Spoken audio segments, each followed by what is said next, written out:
ഈ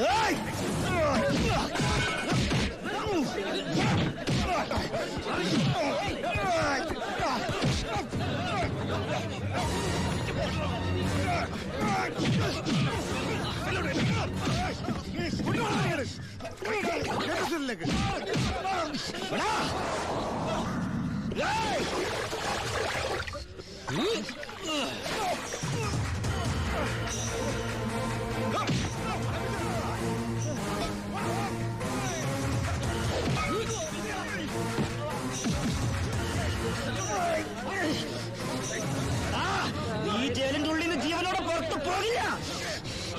നിന്നെ കൊല്ലും ഞാൻ. നീ കരുതിരുന്നോ? നിന്നെ വിടില്ല, നിന്നെ വിടില്ല.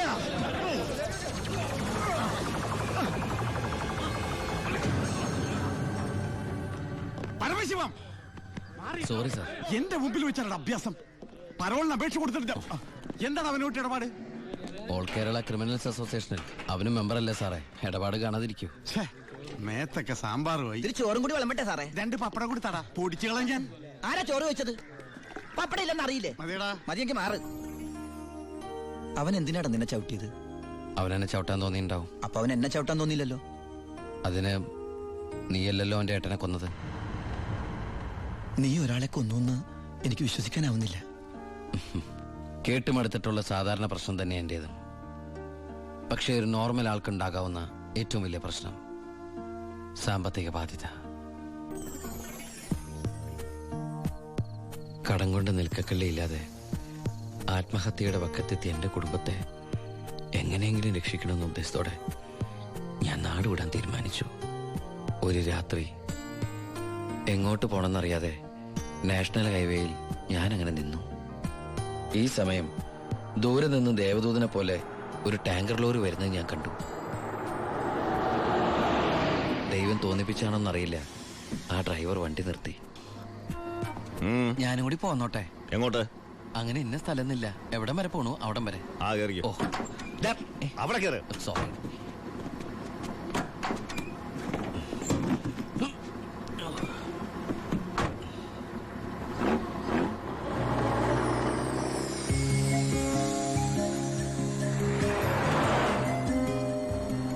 എങ്ങോട്ടാ? പോലീസ് പിടിച്ചില്ലെങ്കിൽ എത്തേണ്ടടുത്തെത്തും. പോലീസോ? അതെന്താ എന്റെ വണ്ടിയില്? സ്പിരിറ്റ്. സ്പിരിറ്റോ?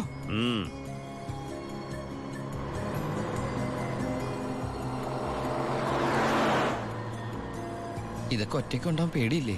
ഒറ്റയ്ക്ക് കൊണ്ടുപോകുന്ന അതിന്റെ സുഖം. പോലീസ് പിടിച്ചാൽ എന്നെ മാത്രം നോക്കിയാൽ മതിയല്ലോ.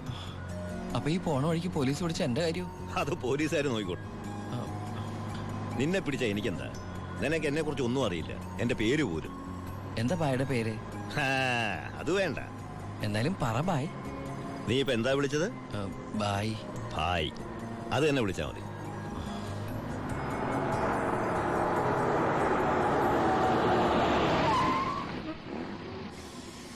എന്താ നിർത്തിയത്? എന്നെ ഇറക്കി വിടാനാണോ? ഏയ് ദാ, പുണ്യാളന് നേർച്ചയിട്ട പാതി അങ്ങേര് നോക്കിക്കോളൂ. പോവോ?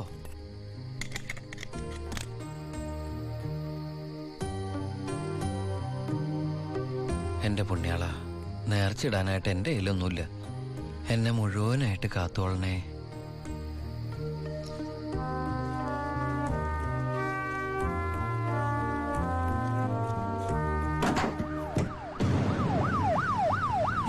പോലീസ്. അയ്യോ,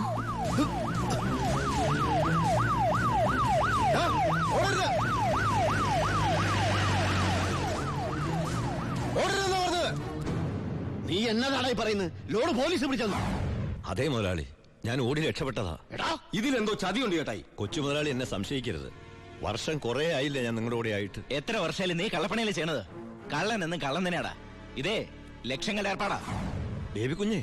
ചേട്ടോ, ചേട്ടാ സത്യം പറ, ഞങ്ങളുടെ ലോറിയിലോട് എങ്ങോട്ടാ മറിച്ചു വിറ്റത്? ഇയാളുടെ മോന്ത കണ്ടാലറിയാം 10 കാശ് കയ്യിൽ കിട്ടിയിട്ടുണ്ടെന്ന്. നമുക്ക് പോലീസ് പരാതിപ്പെടാൻ പറ്റില്ലല്ലോ, സംഗതി സ്പിരിറ്റ് അല്ലേ. ഇവനെ കൊണ്ട് സത്യം ഞാൻ പറയിപ്പിക്കാം. പറയടോ. ഞാൻ പറഞ്ഞത് സത്യമാണ്. നീ പറയില്ലല്ലേ? പറയടോ, ലോഡ് ആർക്കാ നീ മറിച്ചു വിറ്റത്? കുഞ്ഞേ,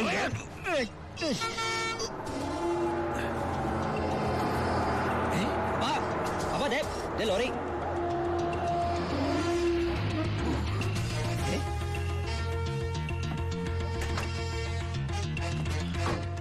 നല്ല ആളാട്ടാ. പോലീസിനെ കണ്ടപ്പോ ബായി എന്തൊരു ഓട്ടോ ഓടിയത്. ഞാനാണെങ്കി പേടിച്ചും പോയി. പിന്നെ RC ബുക്കിൽ അഡ്രസ് തപ്പി ഒരു കണക്കിന് വണ്ടി ഇവിടെ എത്തിച്ച്. എനിക്കാണെങ്കി കാറൊക്കെ ഓടിച്ചുള്ള ചെറിയ പരിചയമുള്ളേ. എന്തൊരു പാടാ ഈ പണ്ടാറ് ഓടിക്കാനായിട്ട്. എന്റെ പുണ്യാളം കൊണ്ടുവന്നാ ഇവനെ. ഇത്രയും കാലം ജീവൻ പണയം വെച്ച് കൂടെ നിന്നിട്ടും നിങ്ങൾക്ക് ആർക്കും എന്നെ മനസ്സിലായില്ല. ചെയ്യുന്നത് കള്ളപ്പണിയാണെങ്കിലും അതൊരു സത്യമുണ്ടെന്ന് വിശ്വസിക്കുന്നവനാ ഞാൻ. ഇനി ഞാൻ നിങ്ങളുടെ കൂടെ ശരിയാവില്ല. ഞാൻ ഒന്ന് പറഞ്ഞോട്ടെ. എന്നെ കൊണ്ട് കുറെ ഉണ്ടാക്കിയില്ലേ, ഇനി ഒറ്റയ്ക്ക് കൂടെ ഉണ്ടാക്കിയാ മതി. എടാ ചാണ്ടിച്ച. അപ്പാ ഇയാളെ പോണേ പോട്ടപ്പാ. ഇയാളെ ചത്ത നമ്മള് ബിസിനസ് ഇല്ലേ.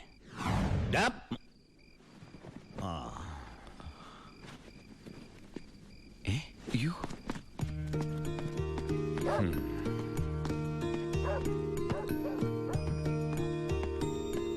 നീ എങ്ങോട്ടാ? ബായി എങ്ങോട്ടാ? എങ്ങോട്ടെങ്കിലും. എന്നാ ഞാനും എങ്ങോട്ടെങ്കിലും. വാ.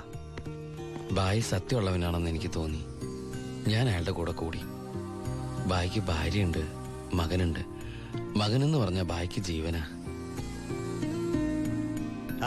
ശിവന് കുറച്ച് ചോറിട്ടോടടി. ശിവനല്ല, ഉണ്ണി. ചോറ് വേണ്ട, അതിന് പകരം പപ്പടം എടുത്തോളാം. നമ്മുടെ പരമശിവത്തിന്റെ നല്ല ഛായയില്ലടി ഇവന്. എനിക്കും കണ്ടപ്പോഴേ തോന്നി. ആരാ ഈ പരമശിവം? പണ്ട് ലോറി താവളത്തിൽ നിന്ന് കിട്ടിയതാ അവനെ. പിന്നീട് എനിക്ക് എന്റെ സ്വന്തം അനിയനെ പോലെയായി.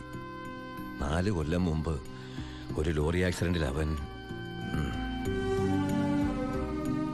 ഇന്ന് വഴിയോരത്ത് നീ നിൽക്കണ കണ്ടപ്പോ ഞാൻ അവനെ ഓർത്തുപോയി. അതാ നിർത്തിയത്. എന്നെ ആ അനിയനായിട്ട് കണ്ടൂടെ? അതിനെന്താടാ ശിവ? ശിവനല്ല, ഉണ്ണി. എനിക്ക് നീ ശിവൻ തന്നെയാ. അങ്ങനെ ഉണ്ണി എന്ന ഞാൻ ബായിക്ക് ശിവനായി. ബായിക്ക് ഈ പരിപാടി സ്വന്തമായിട്ട് തുടങ്ങിക്കൂടെ? നീ വിചാരിക്കും പോലെ അത്ര നിസാരമല്ല കാര്യങ്ങള്. ഇത്രയും കാലത്തെ എക്സ്പീരിയൻസ് വെച്ചിട്ട് ഒരു ലോഡ് ഒപ്പിക്കാൻ ബായിക്ക് പറ്റില്ലേ? അത് പറ്റും. പക്ഷെ എങ്ങനെ കടത്തിക്കൊണ്ടുപോരും? ചെക്ക് പോസ്റ്റിലൊക്കെ നല്ല കാശറിയണം. അതെവിടുന്ന്? ഒന്ന് ഞാൻ പറയാം. സാധനം കിട്ടിയ കാശ് മുടക്കില്ലാതെ ചെക്ക് പോസ്റ്റ് എടുത്തുന്ന കാര്യം ഞാൻ ഏറ്റു. അതിനുള്ള ചില നുണുക്ക് വിദ്യകളൊക്കെ എൻ്റെ ഉണ്ട് ബായി. ആ